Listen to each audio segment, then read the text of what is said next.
जब भी कोर्ट को किसी व्यक्ति को, यानी कि ऐसा व्यक्ति जिसके ऊपर किसी क्राइम का एलिगेशन लगा है, उसको कोर्ट में बुलाना है, तो माइल्डर फॉर्म में समन को इशू कर सकते हैं, और लेकिन स्ट्रिक्ट फॉर्म में वारंट ऑफ अरेस्ट इशू कर सकते हैं। 72 73 दो सेक्शन बीएनएसएस में है, जिसके बारे में हम बात करेंगे, और पहले सीआरपीसी में 70 और 71 थे। और साथ ही साथ फॉर्म नंबर 3 शेड्यूल 2 में दिया हुआ है, जो कि इन दो सेक्शन 72 और 73 से जुड़े हुए हैं, उनके बारे में हम आज चर्चा करने वाले हैं। तो देखिए, सबसे पहले अरेस्ट वारंट के बारे में जान लेते हैं कि कैसे बनाया जाता है। अरेस्ट वारंट जो होता है वो रिटन में होता है, जो कोर्ट इशू कर रही है उनके साइन होते हैं, यानी प्रिसाइडिंग ऑफिसर के साइन होते हैं, कोर्ट की सील होती है।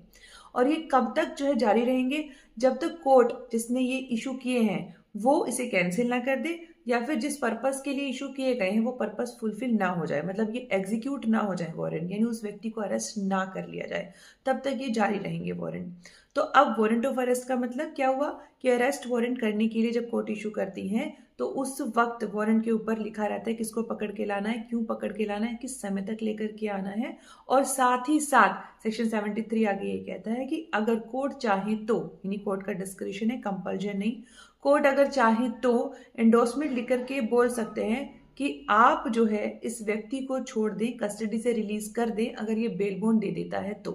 बेल बॉन्ड का मतलब यहाँ पर श्योरिटीज दे देता है, श्योरिटी का मतलब गारंटी दे देता है कुछ पर्सन्स की, इतने पर्सन्स की, कि हाँ आप जो है इस टाइम पर अवेलेबल होंगे, कोर्ट में आ जाएंगे। तो अगर वो व्यक्ति इस तरह की गारंटी थर्ड पर्सन से लेकर दे देता है, और नंबर भी मेंशन होंगे बाकायदा कि इतने लोगों की जो है कम से कम जो है उसे श्योरिटी चाहिए, तो वो व्यक्ति कहेंगे कि हाँ हम गारंटी लेते हैं कि ये व्यक्ति कोर्ट में आएगा जब आप बुलाएंगे स्पेसिफाइड टाइम पर, और या फिर बाद में जब कोर्ट ऐसे डायरेक्ट करेगी वैसे वैसे ये व्यक्ति आता रहेगा। तो गारंटी अगर दी जाती है तो हाँ उस व्यक्ति को तुरंत के तुरंत बेल बॉन्ड लेकर के रिलीज कर दिया जाएगा कस्टडी से। अच्छा, यहाँ एक बात तो समझिएगा, दो टर्म आती है, एक होता है सिक्योरिटी, एक होता है श्योरिटी। सिक्योरिटी का मतलब मनी होता है और श्योरिटी का मतलब होता है पर्सन। इसको ऐसे समझिए, अगर मुझे लोन लेना हो तो मैं को जाती हूँ बैंक के पास में, और बैंक जो है वो मुझे बोलता है ऐसे लोन नहीं दूंगा, क्या गारंटी आप पैसे वापस करेंगे, तो मैं किस थर्ड पर्सन को संग में लेके जाती हूँ कि आप मेरे गारंटर बन जाओ। तो वो जो गारंटर बना है उसको हम बोलेंगे हम क्या, श्योरिटी, यानी वो श्योरिटी दे रहा है कि मैं पैसा वापस करूंगी, और जितने अमाउंट की वो गारंटी दे रहे हैं वो है सिक्योरिटी।